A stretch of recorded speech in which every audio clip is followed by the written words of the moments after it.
that's one of the other things that I wanted to like just point out. The fact that I gotta go there myself. So, you know what I'm saying? Making plans to do it, man. Working on it. Facts. Make enough money. They're poor. Most Americans. But yes. Preach, my boy. Just preach. Sing right here. In order for us to get there, right, we gotta make this money. Right? So that the business intention can be there. So that the business intention, business opportunity can be reached for us to get to lands like Japan and blah, blah, blah, right? Americans aren't poor because they don't make enough money. They're poor because they've built their life around the wrong habits. I'm not talking about buying Starbucks, and it's not because of the extra guac either. It goes way deeper than that, but... This nigga's so addicted to guacamole, bro. I gotta find out. Number one, I gotta figure out how the fuck you spell that shit. Number two, what the fuck it is.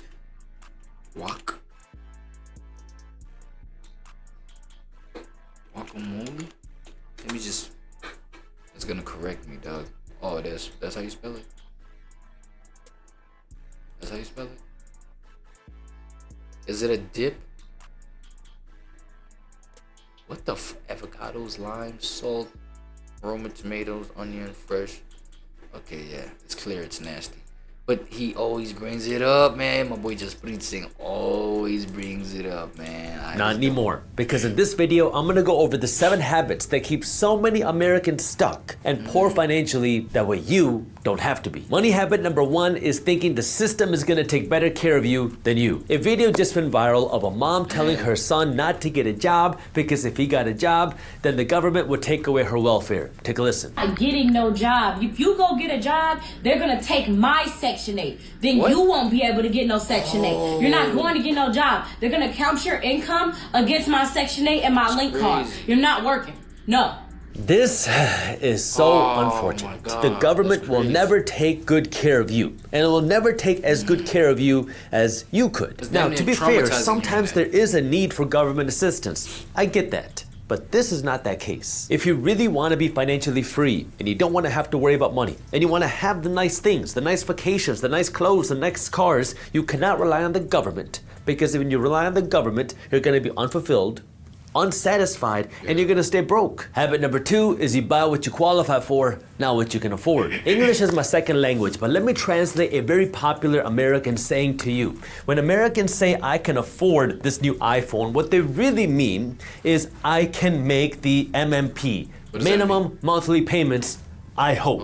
A new iPhone might cost you $1,200 out of pocket if you bought it cash, or you can buy it with 6 easy payments of $200 a month with 0% APR. Most people are looking at this saying, it ends up being the same amount of money, so why not save that extra $1,000 today and generate a return on the $1,000? That way I can make more money for myself, so give me the payment plan. But there's a catch. Why would any financially savvy company lend you money at 0% APR? Because if you go to the bank, no bank is gonna lend you money for free. You get a mortgage, they're gonna charge you interest. You get a credit card loan, they're gonna charge you interest. You get a home equity line of credit, they're gonna charge you interest. So why would a company charge you 0% APR? And the reason why is because the companies know how profitable 0% APR is. And that might have you scratching your head. How is 0% APR profitable? Well, it's profitable because of 3 different reasons. Number 1, they know that they can make more sales when they charge you $200 a month at 6 easy installments as opposed to $1,200 today, because that $1,200 is very painful. That's a lot of money leaving your bank account versus $200 leaving your account today is not as painful. So it's easier to get you to buy something that you normally would not buy. Problem number 2 is when you go out and you make this $200 a month payment, the second thing that happens is you're much more likely to buy extra things that you wouldn't normally buy because you don't have $1,000 leaving your bank account. That's the concept of spending money that you don't got. So that's how that captures you. Count today. So when you pay $200 a month, now maybe you get the Apple Care. Maybe you buy the phone case. Maybe you buy some AirPods too, because you don't have the pain of $1,200 in your bank account. If you paid it with all $1,200 today with cash, I ain't gonna lie. The credit industry, the financial credit industry, you might not buy the AirPods or the Apple Care because you realize that's a lot of money leaving your bank account. So when you're paying this, you end up buying more stuff at that company. And then number 3 is they know a lot of people are not gonna pay it off in time. And if you don't make all 6 easy payments, well, now you get slapped with some easy interest. And now this interest isn't 5% or 10% or even 20%. It's 25%, 29%, sometimes 35% interest. Your rule, and you're not gonna like me for saying this, but I don't make these videos to make friends. I make these videos to help you be better with money. Your rule is if it doesn't put money in your pocket, you do not finance it. Yes, this includes your iPhone. Yes, this includes 0% APR. Yes, this includes your car. Don't find. Oh my God. Okay, cool. I respect the fact that, you know what I'm saying, my boy Jasprit,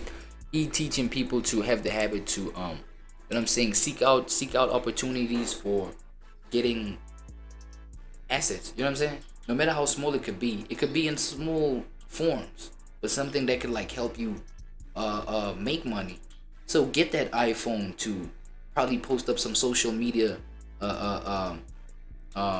content that you can end up monetizing and make money. Bro, you can literally use your head, use your brain.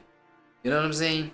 You can use that phone to probably, you don't want to do the social media thing, help somebody, you know what I'm saying, design their branding, whatever. You feel me? Help them brand whatever that maybe let's say the functionality of your phone, your simple phone, is better than the functionality that somebody who's busy with some other dream is you know what I'm saying, is looking for. And so therefore you can offer the service with your phone, since yours is like better and more advanced. Design some you know what I'm saying, graphic art for them. Make some money, bro. Use your head, bro. Use your brain, bro. You know what I'm saying? So I feel like, yo, like the little that you have can literally work, bro. Finance it. Just make sure it makes money, you know what I'm saying?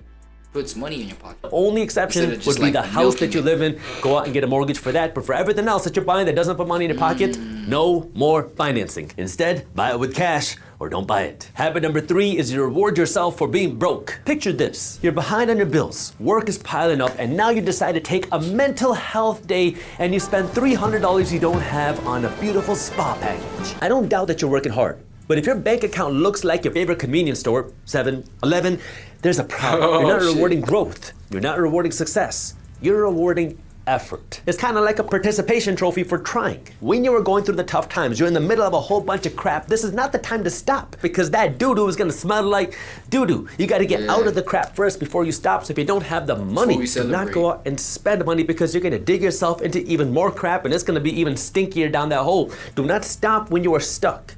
Get out first. And I get it. Sometimes things are going to be hard. Sometimes you're going to want to break. Sometimes you're going to just want to get away. And there are ways. Sometimes you burn out, bro. Sometimes you're weak. Sometimes you're overwhelmed. Feel me? But I feel like there's a difference between that celebration point and the breathing point. Taking a breath and really going full on, straight out, celebrating on some, oh, let's kick our feet up. You know what I'm saying? Is to do that without spending the additional money. But when you are going deeper into debt, when you are fueling this broke habit of rewarding yourself for being broke, well, now you're rewarding bad habits. It is a broke habit. It is a broke habit. Almost impossible to get out. It's okay to take a break, but don't go out and reward yourself for not right now. It's okay to take seeing the success. Reward yourself when you see the success. Give yourself a break when you need a break. Habit number 4 is treating time as free and money as scarce. Time is the only asset that you cannot get more of. We've all heard that before. But chances are you could use your money to buy you another week of time every single month. Take a look. If you're making over $50,000 a year, here are 5 places where you can hire somebody for less than your hourly wage to buy you back some of your time. Number 1 would be for cooking. Have someone cook your lunches, cook your dinners. Number 2 is to help you with cleaning around the house. Number 3 is to help you mow the lawn, shovel the snow, take care of the outside of your house. Number 4 is to help you and your family do the laundry so you don't have to do it every week. And number 5 is to take care of the driving. Recently, my wife and I moved to a new house. It's a little bit further from my office, and I decided, instead of me driving to work every morning and spending 40 minutes on the road, how about I get an Uber or a Lyft in the mornings and in the evenings? It's gonna give me about an hour to an hour and a half of time back every single day, depending on traffic. And now I sit in the back and I get my work done, and I just got another hour to an hour and a half back every single day. You can buy each one of these services for $15 to $25 an hour, depending on what the service is and how quality of work. I feel like this kind of mindset right here is supposed to be, you know what I'm saying? It's finna be my next kind of phase, you know what I mean? Like level of mental structuring, bro. My routines and shit like that. But paying for these services, I feel like I'm just still at a point where I still gotta take care of these services, you feel me? Yeah, we are on a vision of like growth, you know what I'm saying? At some aspects of my lifestyle, you feel me, to a point where I can just have all these services taken care of to open more hours for myself, so that we can cook up some more, you feel me? Eat some more, bro, because when you cook more, you eat more, you know what I'm saying? When you eat more, you... All right, let's not go down that direction. I'll bet. Work that you want, and if you're making over $50,000 a year, well, now it might be worthwhile for you to spend some money on these things to get your time back. And these 5 things, if you do all 5, could buy you 40 hours of time a month. That's an additional working week of time, month after month after month, that you could use to relax, or you can use it to earn more money. And if you're not making $50,000 a year, here's an option that everybody can use, which is option number 5.5. Don't waste time. I can't tell you how many times I've heard people say, I'm gonna drive 15 minutes to save 3. So basically, yeah, we're looking at like the understanding of numeracy, dog. The advancement and multiplication of numeracy. The numerical world, you feel me? The world of numbers. Because we talking time, we talking money. You understand what I'm saying? We talking quantities of shit. You feel what I'm saying? Now we replacing this. You know what I'm saying? This amount of time with this service. But this service is gonna need us to have money to compensate somebody so that our time is open, so that we can produce more of, you know what I'm saying, of the income financially. So it's all a numbers game. And I feel like the older we get, you know what I'm saying, especially if this kind of information like is valuable to you, that's all you gotta understand. It's just a multiplication of your numbers. These numbers is connected. You feel what I'm saying? Time, money. What else could be considered? You know what I'm saying? Whatever is revealed, you know what I'm saying, as a numbers thing within your own mind, it's all connected with how you treat money, how you treat your time, how you treat, you know what I'm saying? All these numbers, just like, they affect one another. You know what I'm saying? On some shit. For real. $3 on a tank of gas. Be smart. Now, when you're spending your time, who are you spending your time with? What are you spending your time on? Where can you stop wasting time? That way you have some additional time to maybe learn on how you can increase your income, or spend some time actually working. That way you have more money coming. Increasing income from how you manage your time. Numbers, they're connected. Numbers, they're always connected.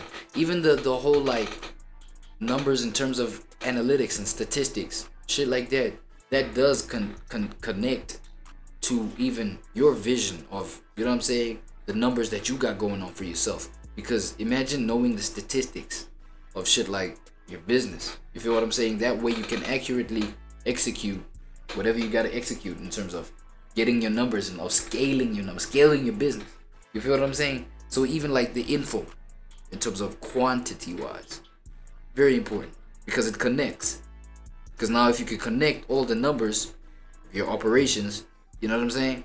You connect all those numbers, you can scale that and you can capitalize. Now we're talking numbers financially, right? Now that we're talking numbers financially, we can fund something that's gonna help us open up more time, right? So we can fund something that's gonna take care of some services that, you know what I'm saying, we would take care of otherwise. But then now somebody else is taking care of that. We can use the financial numbers to compensate for that, so that we can open up for more hours that we can put in to make more money. I bet. Now, for those of you that are investors or want to become better investors, I want to remind you that my team at Briefs Media publishes a free daily report called Market Briefs, where we break down what's happening in the economy. At the same time, the average American house has over 6,000. Again, you invested this money and you got an average 25% return a year, and you invest your money for the next 40 years. Again, you're not investing any more money, you're just investing the $6,700 that you have today. You're never investing another penny again, and you're averaging the 25% return. When it comes time for you to retire, you're gonna be rich. You're gonna have over $50 million when it comes time for you to retire. Now you might be wondering, well, that's kind of an odd thing to say. If I'm in credit card debt, how do you expect me to invest this money, and how am I going to get the 25% return? Well, here's the interesting thing. Where is it? This is below the average credit card debt per American household, while the average APR on your credit card debt is around 25%, which means this is the math that your credit card company has done. This is why your credit card company is living in those big buildings, flying around in private jets. On your credit card debt is around 25%, which means this is the math that your credit card company has done.